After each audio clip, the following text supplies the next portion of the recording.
That was a quick warning, wasn't it? That is quite all right. Okay, welcome to the first live broadcast of Bowling Beyond 200, uh, streaming to you live on YouTube. And today our show is brought to you by the nice folks over at Old Roy's Unique Bowling Ball Cleaner. Visit their website at Old Roy's, that's OLEROYS.com, and check out their two products, Early Shift and Late Shift. Both are great cleaners and have a great price as well. And also by Lane 1 Bowling. You can visit them at buylane1.com. And you can save $50 off your purchase with a special code at checkout. Today we have with us a fierce competitor, owns, I hope I get this right, 3 national titles, 11 regional titles, was the 1999 U.S. Junior National Champion, member of Junior Team USA 2000. He won the gold, won youth bowlers, the youth championship gold medal in 2000, and one of the most successful bowlers in Southern California history. And what I hear his hobbies include both computer gaming, board games, and card games, and bodyboarding. And also was a huge Los Angeles Angels fan. And did I also mention he's a practicing attorney? With us we have Scott Norton. Welcome, Scott, to the show. Thank you for having me. Well, thank you. I know you and I grew up in the same part of town, Southern Cal. Sorry, I had a camera in front of me. I'm not sure what to do with the paper, my script here. Yes, I have to use a script. Well, lucky you. Yeah, I can't do it off the cuff. I get getting lost. You and I grew up in the same part of town in Southern California. I was back there way back when bowling balls were made of stone, and chipped them out of stone, and I had to polish them, and the lanes were on dirt, so it was just a little different. And I got the pleasure of bowling with you in a pro-am in Mesquite about 6 years ago. So you and I go back quite a ways. Yeah. Um, I can't believe it was already that long ago. yeah, I looked at the paper and I said 6 years. That just seemed like yesterday. Or um, now, I lost my script already. Now, how do you balance bowling professionally and, of course, being a practicing attorney? There's got to be some little bit of time there between the both of them. Yeah, it's pretty hard. It's why I've taken a short break from the tour. I haven't actually touched a ball in a few months. Huh? It got to be quite a bit because as much as you travel for tour, not only for regular national tour events, but also for regional events as well. You have to be gone during the weekends. You have to, and then you're gone weeks at a time. It makes having a regular schedule, having a social schedule, and having some me time very difficult. So it is very difficult to balance all that. I did do it for a few years, but need a little break from it right now. I see. And do you plan on going back on tour, say full time or part time? Not for the time being, but in a few months I may go back out on tour. Oh, That good. is the plan. All right.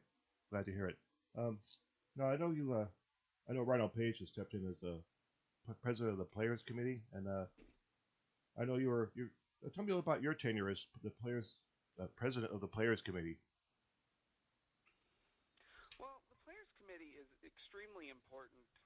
Sometimes the leadership of the PBA, for a while there, they were making decisions that they were trying to make decisions based on what they thought we wanted, and it ended up that what they thought we wanted and what we as a player body wanted were very different. And it was just basically a miscommunication because they would listen to one or two very vocal people rather than getting a consensus from the player body, which wasn't their fault because there was no representative from the player body to be able to get that kind of feedback from. So the most important thing about the Players Committee, and I see them continuing to do good work after my tenure as president, is just to get everyone on the same page. Everybody wants the best for the sport. Everyone wants the best for the PBA. And it's just a really important thing to be able to discuss, given the situation and the circumstances as they Now, a lot of us don't know what the player committee actually does. Can you tell us a little bit about the players committee, what they do for the players, and between the PBA and the players? Right. Well, as a players committee, there are a couple different things because for now I know that the players committee is also going to start doing some things as far as governing its own player body. That way, we're kind of watching out for ourselves. But most of what we do is we reach out to the PBA, the players, all of them, and say, here's some thoughts on how we'd like to see things change. Now, obviously, everybody would like us to is going to say, well, we want $500,000 for first place Right. and blah blah blah. But we have to work within the confines of what's available to us. So, given the circumstance where we are, how do we make this best for the players?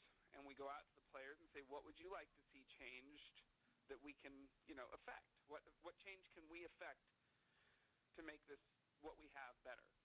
That's in the form And of. then we'll talk to the uh, head leadership of the PBA about that. Now, you said you probably answered this in the middle of that, but do you think players need to be better represented on tour? According with the recent players committee, do you think they need more representation? I know you're an advocate of a players union.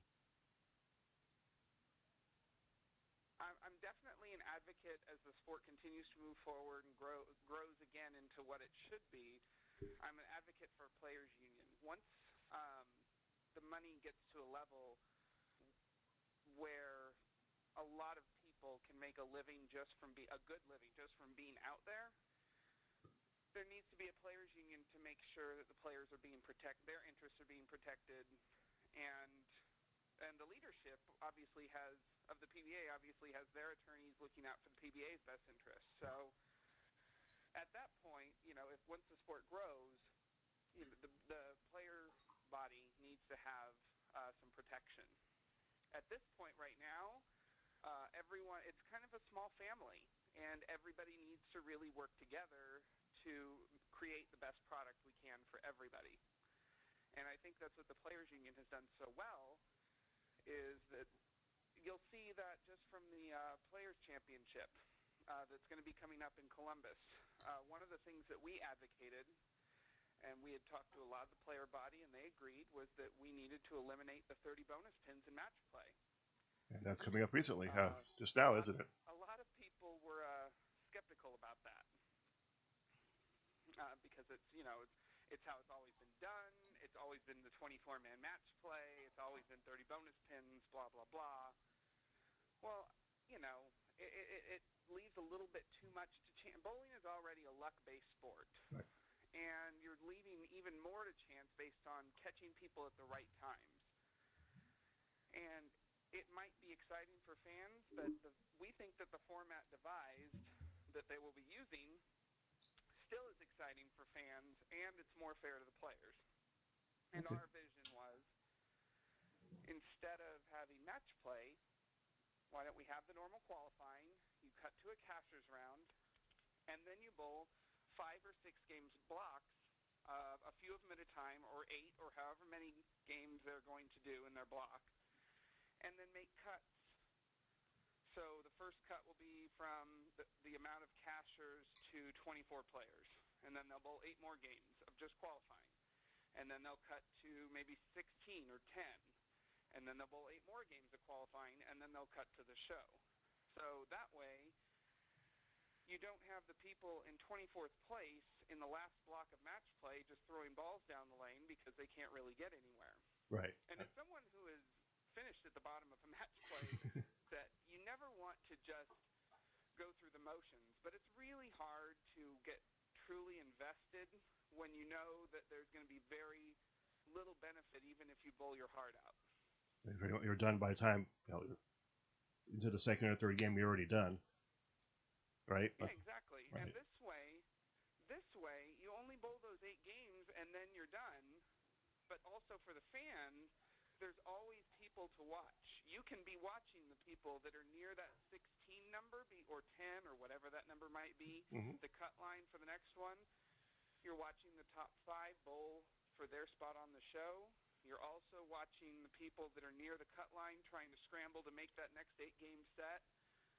So there are more people to watch instead of just the leaderboard, instead of just the 5 or 6 or 7 leaders. I see. That sounds like a little better format. I like that. I like that idea of it's not the 30 bonus pins. We're hoping that the Players' Championship will show people that can still be exciting without the 30 bonus pins. And speaking of, again, it depends on who you catch and when. You right. could be bowling against what was the number 4 seed, but they had a bad couple blocks of match play, and now they're 23rd. Well, he's probably not going to be as invested later on in that 24 games of match play than he would have early on when he was 4th.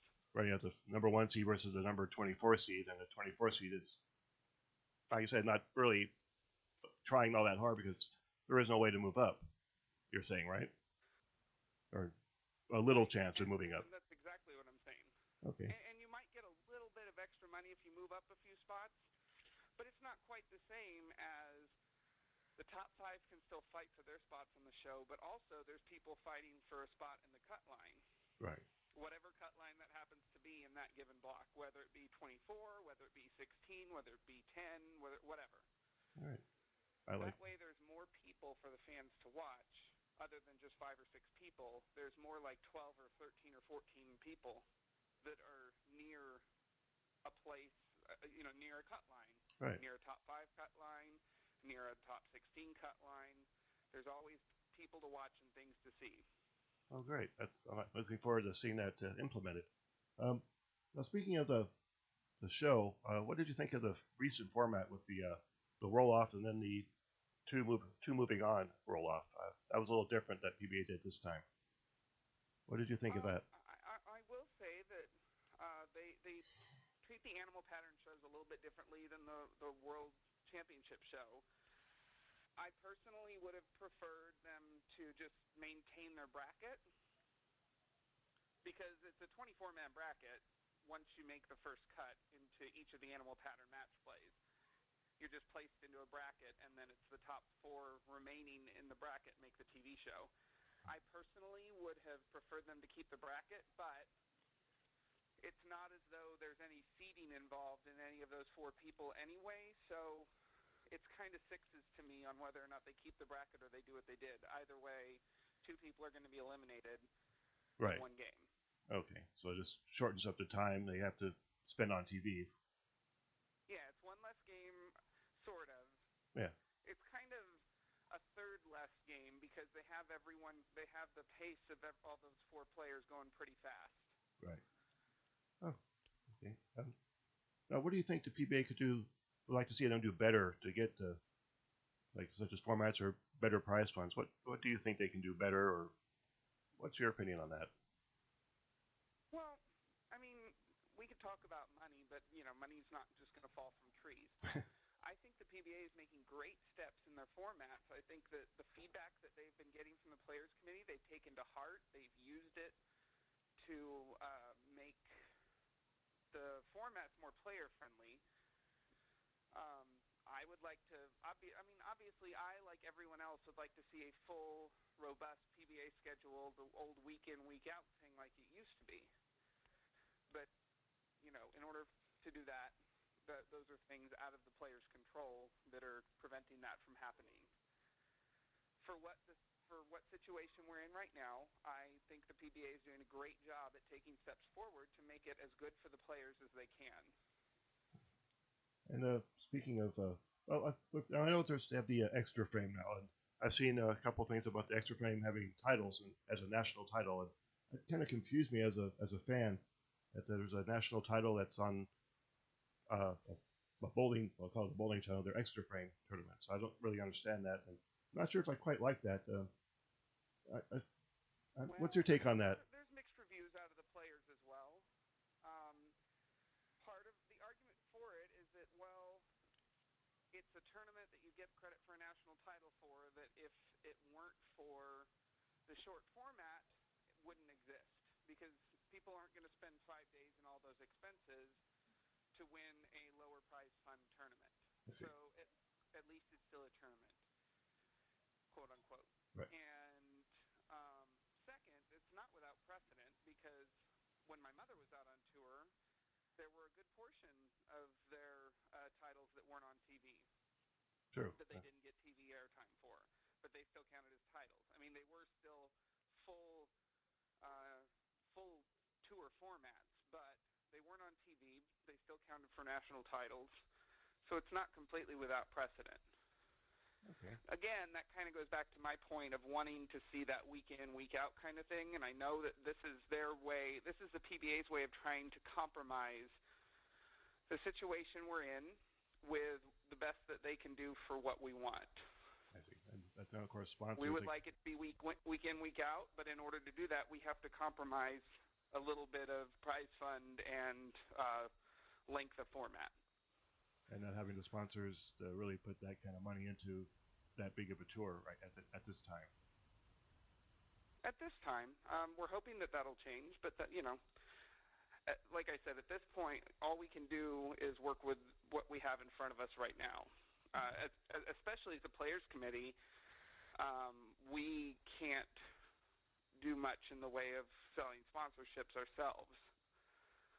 That's kind of out of our hands. That's up to the PBA executives themselves. Right. It's kind of out of our hands. So like I said, what we're trying to do is just make the best of what we have. Now, speaking of titles, I also see that some of the World Bowling Tour are counted as national titles, as PBA titles. I've seen a couple of those. Again, what's your take on that? That's just strange to me, being old school on the PBA. I like the idea of it. I really like the idea of a global tour. That was the thought behind the World Bowling Tour, was that we were going to take the PBA and make it a global tour, and that would have been amazing. The issue that I had with it was that the PBA had no input or force or anything like that with regards to consistent formats in all of these tournaments. For example, some of the World Bowling Tour events, you could re-enter multiple times to try and qualify. And I know that is a very European, Asian, it's a lot of other places in the world. It is just not how the PBA has run their events as re-entry tournaments. And personally, that was my biggest concern with it, was that when you bowl a PBA tournament, you get a chance to qualify one time. Right. That was my... So the biggest problem I had with the WBT was just the fact that formats were not consistent, that they didn't follow what I thought professional bowling format should be for a national title. I did really like the idea that they were trying to get started, and I think if it had expanded, the PBA probably would have had more sway and input into the formats.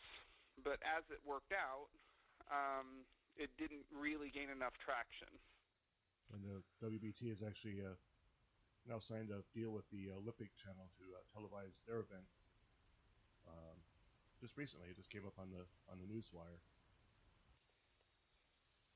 Well, like I kind of alluded to, but didn't really say outright, I think one of the biggest problems is that we have all of these different tournament organizations that don't work together. Yeah, you have the WTBA, which runs the World Championships and all of these other things. They have their own set of rules and format. You have WBT. They have their own set of rules and format. You have the EBT, the European Bowling Tour. They have their own set of rules and format. You have the Asian Bowling Tour. They have their own set of rules and format.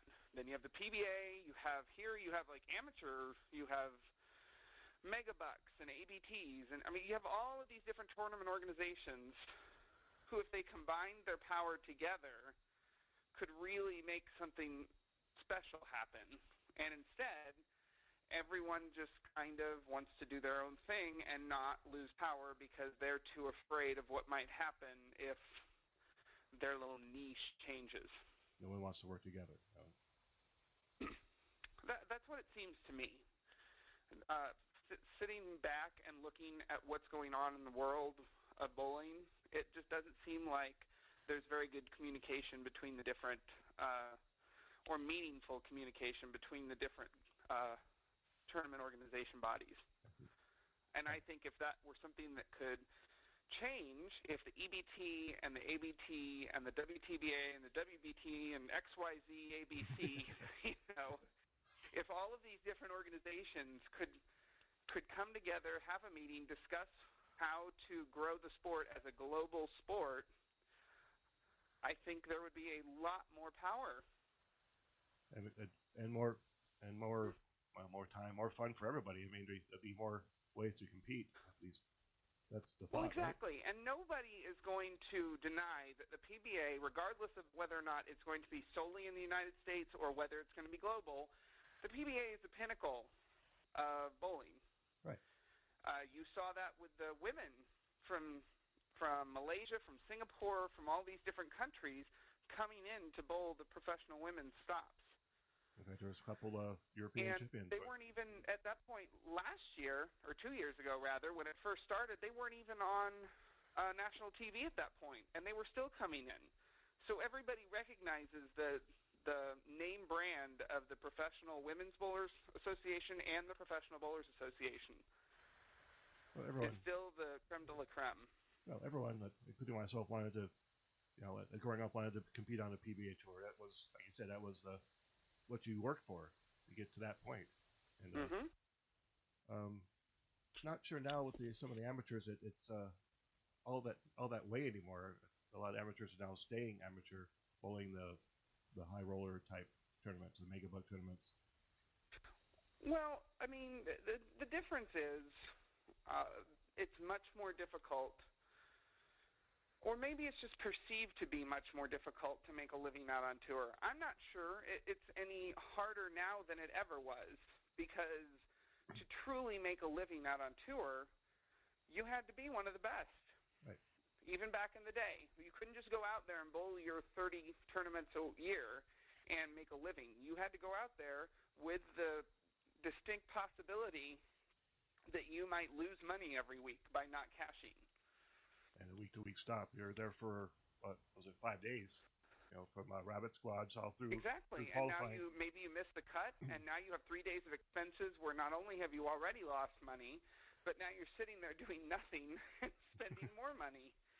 So I'm not sure it was ever easier to make money. I think that's a perception thing, and I think that's kind of how the brand image of the PBA could be improved in the future. Okay. I do have a question from Facebook for you. Another reason is with the two-handed revolution and all of these high-rev players in league pattern shots that are shooting 300 every other week.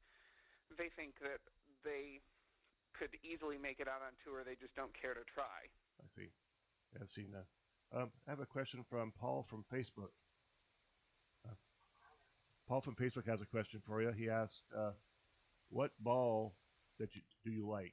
Or which ball is your favorite? Oh, my goodness. I knew that was coming. That's out right now or all time? Because that's a lot of bowling balls I got to go through. Oh, let's try. What's your favorite right now, let's say? Definitely one of my favorites right now, and this is partially because I identify more with most league bowlers than a lot of the other touring players because I don't have as high a rev rate as a lot of other people. So I really like the Tyrant from Columbia 300 because it hooks a ton and it is still very continuous and still retains enough energy to be able to hit very hard. And I think that's something that a lot of league bowlers could identify with because a lot of them, like myself, are not going to have a 500 or 600 rev rate. Right. No, I'm not even close. Some of them will, and there's definitely some different products in the line that would suit them as well. But for me, right now, that Tyrant is just a monster. That's the one that Columbia just came out with here recently? Right? Yes. Okay. And I have Zach. What is that? Asks, what is your best pattern? Or what is your, I'd say best? Well, I'd have to probably go with Chameleon. Chameleon. And is there a reason for that? After, I don't even know why this is, because really, to tell you something about PBA patterns, the only thing that the PBA pattern name tells you is the length of the pattern. generally every year there's a tweak of some kind to that pattern just for the year. And the 2 times I won it, it was the same 39-foot, super high friction chameleon. That was at and then 2013, correct? The next couple of years, I missed the show. 2 out of 3 years, I missed the show by probably, I think, a combined 11 pins or something like that. That's heartbreaking. and that was after it had changed to the 43-foot pattern. So somehow I was still finding success even though they lengthened it by 4 feet. And that doesn't sound like a lot, but when you throw it really hard and you don't have a lot of revs, 4 feet is a huge difference. Yeah, it'll blow right past that break point. Oh, yeah.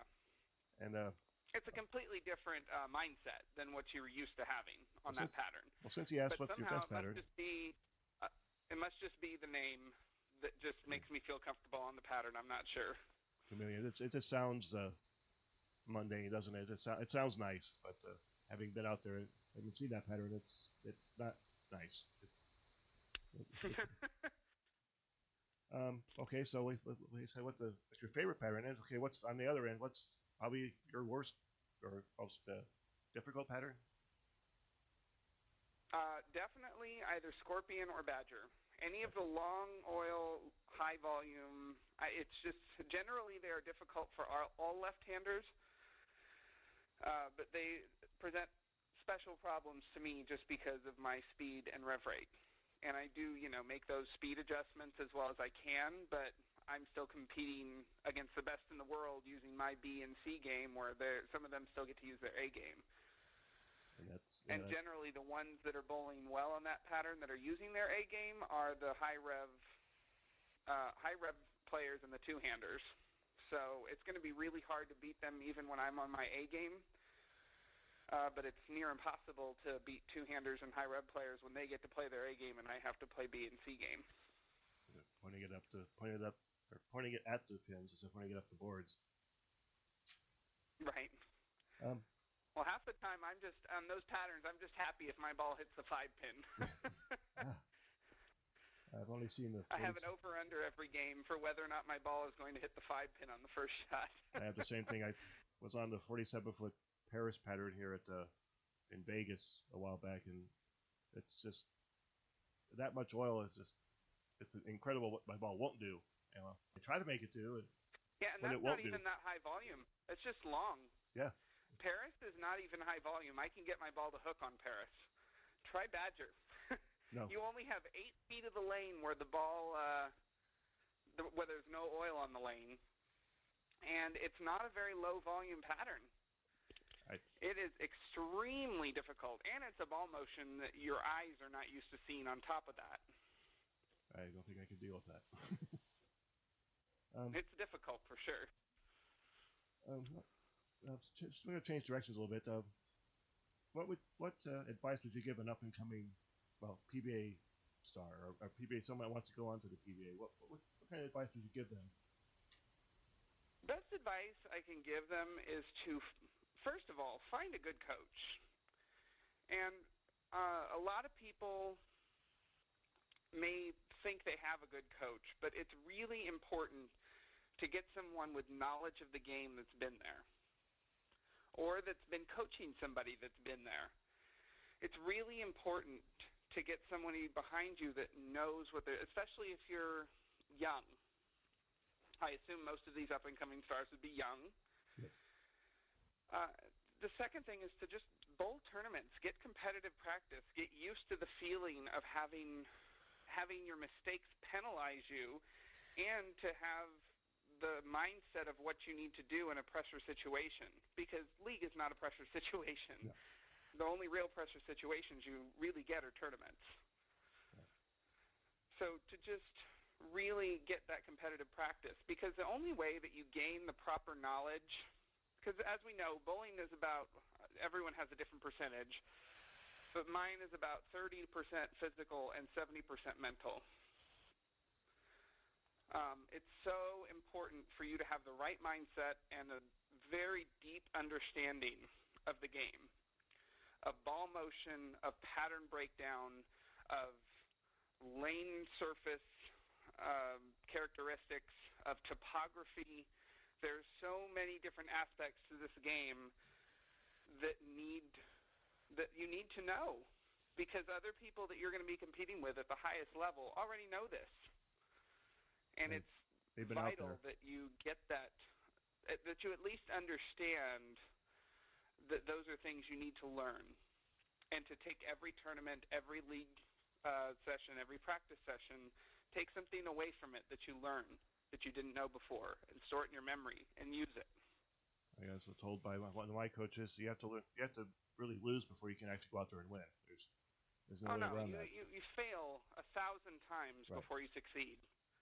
I had a pretty decent coach. I mean, I didn't cry like a baby my second title because I was used to winning. I cried because there was 1,000 times before that I failed to get me to that point. And all that pressure, and you finally get a win. That's a big big win. That's a big win. Especially against number 1 in the world, Jason Belmonte.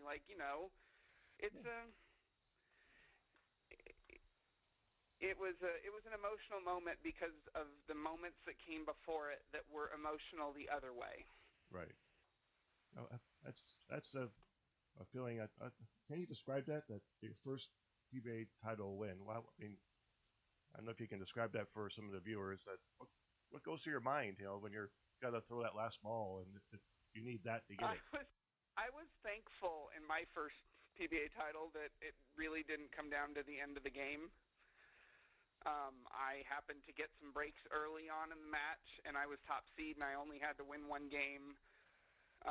But the feeling of having all of that hard work pay, you can't really describe the feeling of having all that hard work pay off. It's a high like you would never be able to describe. And it feels like it isn't real. Like I still had to get pinched every now and again that same day to make sure I wasn't dreaming of that having just happened. Right. That has to be an incredible feeling. What do you do to stay in tournament shape? I know being the physical game is a big part of it, but mental game, of course, is more. But what do you do to stay in tournament shape, let's say? A lot of what I do outside of actually bowling tournaments, which I'm not going to be doing for a little bit, is to check in on myself mentally and make sure that I have the right mindset before bowling these events. I need to make sure that I'm focused on the process and not the result. If I leave a 7-10, or if I go through the nose, or if I go light, or if I miss the head pin, don't get angry and indignant. What was the reason? What can be done to fix it? Yeah, and that's the kind of mindset that is vital for being out there week in and week out, is that you won't survive if it's just an emotional roller coaster of happy, sad every time your results are good or bad. That's where the gray hairs come from here. Exactly. Bad tournaments. That's not the way to be out on tour long term. Yeah, the way to be out on tour long term is to use is to stay in the moment, first of all. Only thing that matters is what you can do between your starting position and the next 10 to 15 feet, depending on how long your approach is. Right. Everything after that is out of your control. You just have to do the best that you can in those moments that you have control over the outcome, and then take the knowledge and the feedback that you're being given by the pins and the lanes and apply that towards your next shot. There you go. And how about physically? I mean, anything you do, workout, any kind of special diets? I do have a pool in the backyard. I try to swim. I will admit that I have been a little lax in my exercise regimen as the holidays were here. But with the new year, I will be getting back on the elliptical machine upstairs and doing some workouts. I do have I was taking a little bit of time off, too, because I have a herniated disc in my back. Oh. And it was a little bit aggravated, and I was trying to give it some time to get better. Because having done that myself, and then the holidays came, and I was just using that as an excuse not to, no, to that's get a bad up and injury. stay in pajamas until noon. I had that. I have a herniated. I had a disc problem S1, and it took me 6 weeks just to get back to being able to really throw the ball. Having not a herniated disc, but just some strain back there. I can't imagine a herniated disc with trying to throw a bowling ball. It's not pleasant. I'm going to have a question from Facebook about the shoes. Right, like that. The shoes you make? Huh?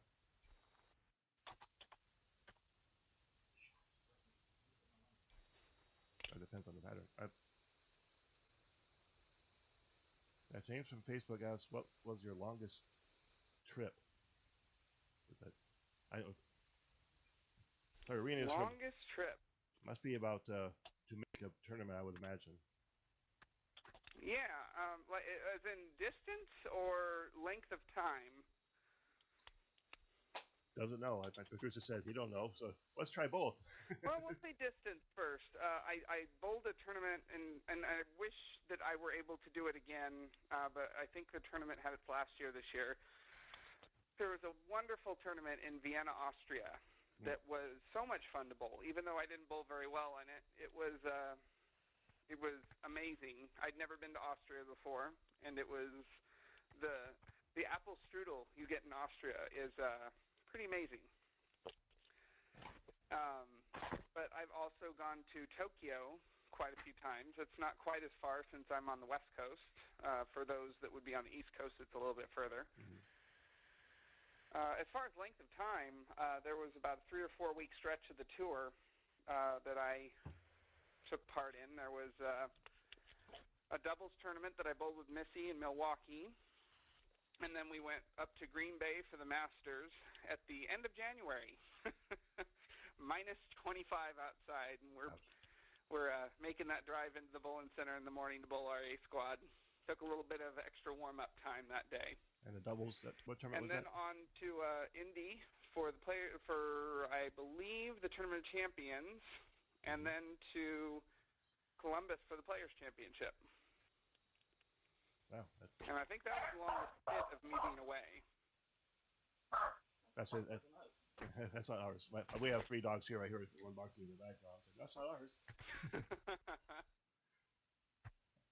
And Anna from Facebook asked, "But is that shoes?" Shoot, where shoots your ball from? Where you just put a picture. Where you shoot your ball from? I don't understand that quite myself. Where do you shoot your ball from? Yeah. I assume what she's saying is, do you have a normal area that you like to play on the lane? Yeah, that's what that was my guess. Not generally. I mean, I would always rather play further left, if possible, just because it suits my game a little better. But I can play any place in the lane. I just don't have to play very far right very often, or it's very disadvantageous for me to do so. So normally I play a little bit further left, but as far as where do I normally, there's no real normal place for me. It's wherever the lane dictates I need to be. And if it's what I think, what shoes do you wear? Bowling shoes wise. Those would be Dexter SST 9s. SST 9s. All right. And I'm looking at my producer, sorry. Now, you had signed with what bowling ball company? Columbia 300. Columbia 300. That's part of the EDI brand, correct?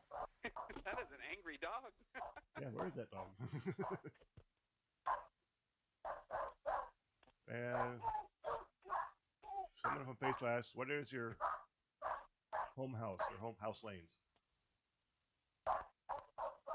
My home house is generally where my mother works, because that's the easiest place for me to go and practice with her, and that's Westminster Lanes. Yes, in Westminster, California. Been there quite a few times myself. I bowled the men's league that was there quite a few years ago. Can't remember the name of it myself, but it's been too many years. That's all. I might be more callers for you. Anything you'd like to, any kind of anybody you'd like to say hello to, or anybody Any sorry, I'm losing it here. Well, I would just like to say again to those people thinking of a career as a bowler or any professional athlete, the most important piece of the puzzle is hard work and dedication. Hard work will beat talent every single time, and that rings true in any sport, not just bowling. So even if you think that somebody else is more talented than you or throws the ball better than you, work harder than them. And even if you think you have a lot of talent, still work harder than anyone else. I mean, even Jason Belmonte, who is number one in the world, people have kind of caught him now. And he's having to work even harder to retain that spot that he had by quite a long margin for a while.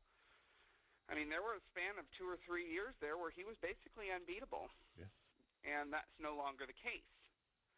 He's still one of, if not the top bowler in the world, but it's now a much closer call than it was before. And that's why everyone else doing the work. So it doesn't matter who you are, even if you're number one in the world, it still takes an incredible amount of work and determination to be able to retain that. Now everyone is caught up for doing the work, right? Yeah, well, work ethic is a tricky thing. Everyone wants the glam and the glitz that you get when, you're on there winning trophies and titles and on TV, and everybody thinks that, it's all about that flashy 5 minutes we're on TV, and they don't see the hours and hours of hard work that goes in behind the scenes before that's the case. And a question from Facebook is, why do you bowl the PBA? That just came up on my screen. It's the pinnacle of bowling. I don't think you'll find a person on this earth that doesn't think that the highest honor you can receive as a bowler is either a PBA title or being a member of the PBA Hall of Fame. I don't think you'll find a single bowler that doesn't find the PBA members of the Hall of Fame to be the legends of the sport. Many of them were also in the USBC Hall of Fames and different world and country Hall of Fames around the world, but I don't think you'll find many people that will argue with you that the people that are in the PBA Hall of Fame are far and away the legends of our sport. And I have a last question for you. And it's that history that makes me want to. I have a last question for you. Do you think the animal patterns have run their course? Do you think they should, or is that going to be with us, the animal patterns themselves? Do you think they need to change it up? I don't know if they need to change it. They kind of do tweak them every year, a little bit. But I'm not completely sure how I feel about that. It used to be that you just came in and bowled on whatever pattern was there. Right. And that has its own merit and argument for that as well. I'm a lawyer, so I could argue both sides of that, because that one's a pretty close. I mean, that one's really based on personal preference rather than a right or wrong answer. My personal preference is I would rather just go bowl on what they put out rather than having a preconception in advance. And I actually have no preconception anymore about what the lanes are going to be, even if they tell you in advance what the pattern's going to be, because it doesn't take into account lane surface, it doesn't take into account topography. There are so many other variables besides the length of the pattern that dictate how your ball is going to react. Okay. So I don't take stock in the pattern name anymore. It's basically just for fans to try to have an understanding of the length of the pattern and what they should expect. Yeah, I told you I had a dog over here. Well, we want to thank you, Scott, for being on the show with us today. Appreciate all your answers. Oh, it's my pleasure. Thank you for having me. And of course, we look forward to seeing you on tour again. I hope you can make some shows so we can see you. And of course, we thank Old Roy's Ball Cleaner and Lane 1 Bowling for sponsoring us today. And we'll hopefully see you again soon. Thank you very much.